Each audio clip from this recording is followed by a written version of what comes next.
Hello everyone, welcome back to my channel Care by Suzie for yet another episode of Suzie Meeting Emotionally Unavailable Men Part 4.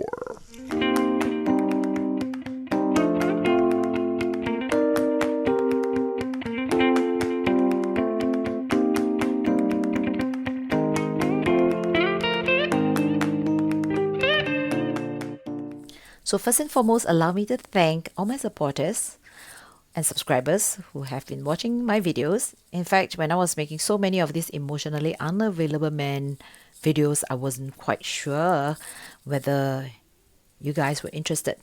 But I received a very heartwarming message recently from one of my subscriber. She said that her relationship was going really well, but for no rhyme or reason, the guy ghosted her and left her very confused and despair. So after reading my story, she found a lot of comfort in it, and that motivates me to make more of these videos using my own experiences, just hopefully that I can elevate someone's spirit. And in fact, right at the end of this video, I'm going to share with me some of the steps that I use to better handle these emotions. So stay right until the end of this video. So without further ado, let me dive right in what it means to be an emotionally unavailable man. In fact, this term is discussed a lot in part 1, 2, 3 of my previous videos, which I will put links below or at the end of this video. So if you have not watched them, please click on them. So in my previous video, I gave an acronym to describe these men, and it's an easy to remember acronym, unclear. U for unsure what he wants, N for not ready for a commitment phobic, C for complicated relationship. Some of them are in a complicated relationship, so they find comfort in talking to someone close to take that stress out of them. Make sense? L for lack of interest. Basically, this person is not interested in carving a committed relationship with you, or basically he doesn't want any label. He doesn't want to be a boyfriend label. E for escapist mindset. That means if you start to turn needy, or you want more of their attention, off they go. A, which I encounter a lot, many of them are in another relationship. They probably just feel it unfulfilled, so they want to two-time you. And today I'm going to talk about the last one, which is R, rebound. So in part 1 of my emotionally unavailable man, I met a local Singaporean. Part 2 was Mr. British guy. Part 3 was US military. And make a guess, part 4, which nationality? So in fact, part 4 is an interesting story. It is Mr. French guy. Mr. French guy is not completely emotionally unavailable. In fact, he thought he was ready for a relationship. But if you listen on to my story, he actually comes from a place of a rebound. So Mr. French guy messaged me on Facebook Messenger around the time of March this year. And in fact, was looking to hook up a new girlfriend 3 months prior to his final proceedings of a divorce. And this is how his message read. Well, I don't know you, but if you can keep a secret, I am divorcing. So I replied, oh, sorry to hear that. And he said, it's okay, mutually agreed, thanks. Keep it for you only. People don't know, it will be official in June. And I said, sure, I have no reason to breathe word. I don't even think we have real common friends.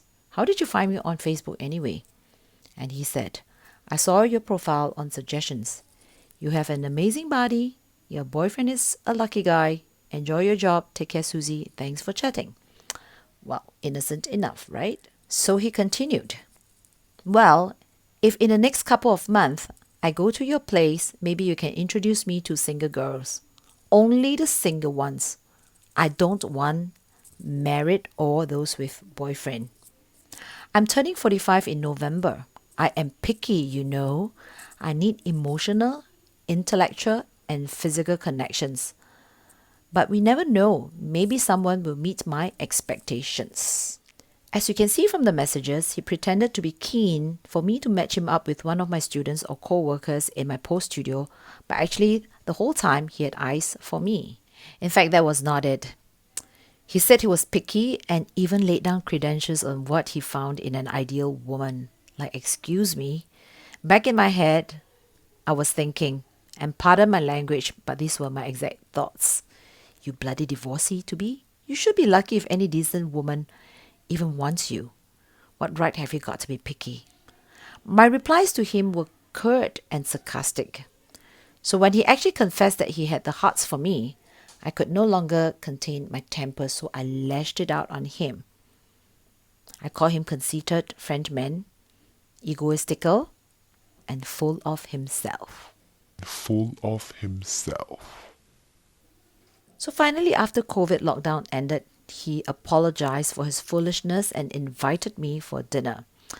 I did not accept it in the beginning, but after a few more tries, I relented to one such dinner meeting with him, which he cancelled at the last minute. And you know what?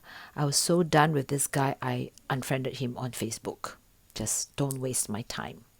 Just don't waste my time. But guess what? As I'm making this video for you, he has messaged me at least no less than 3 times to invite me again, which I have not accepted any.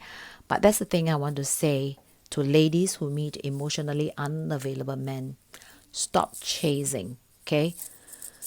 Don't try to go out to win their affection because they have no sympathy whatsoever. They're doing this pursuit only for their own carnal desires and their need for a connection with ladies. So if you don't chase, okay, you create this space, it's going to set them come running back and find you a challenge. Secondly, I would say just walk out. Just stop wasting time, stop investing. But if you feel that you're not sure and want to kind of test water a little bit, then set your boundaries. Tell them exactly what you want and what you don't want. For example, if you don't want to have an intimate relationship with these people, then just say it. All right? The right man will wait. The wrong man will be pissed and go away. And if he is the one of them who doesn't respect your boundaries, he's not going to be the right guy for you anyway. So all in all, ladies, if you meet an emotionally unavailable man, you don't have to be upset, you don't have to be angry. All right, you can still reply these people with warmth and with your feminine energy, which leads me to my future topics about feminine versus masculine energy. So if you like this video, give me a thumbs up and remember to subscribe and click the bell notification so that I can have future exciting topics for you. And look out for parts 5 of Suzie meeting emotionally unavailable men.